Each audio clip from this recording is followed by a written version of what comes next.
Welcome. I'm David, and I experience a knowing from the energy I read and what I'm shown from Spirit. I channel this information and share my practice with you. Today, in the big cycle, we start May as the moon is waning.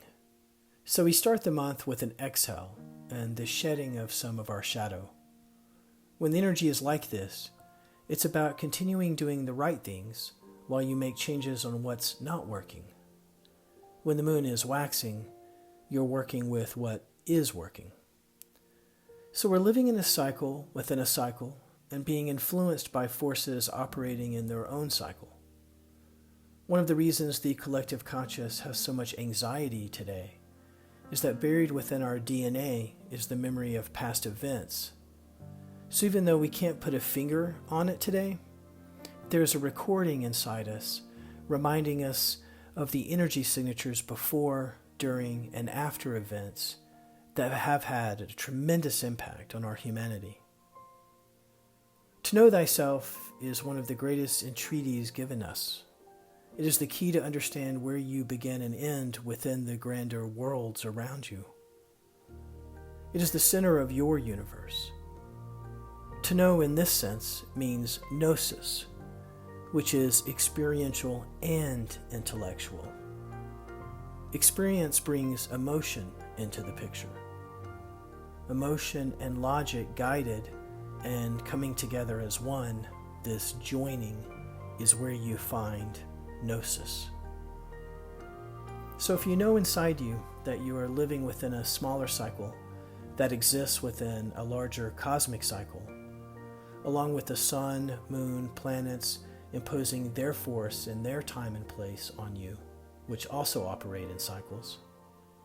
You understand that all of these natural forces inspire and enforce change on you. This is one of the reasons why they are so often referred to as gods. Under their power, you are forced to do their bidding. So when we're living through the transition of one age into another, we recognize that everything is undergoing radical change from all directions and forces. All systems will break down until a new system emerges from the ashes of what is being put in place now.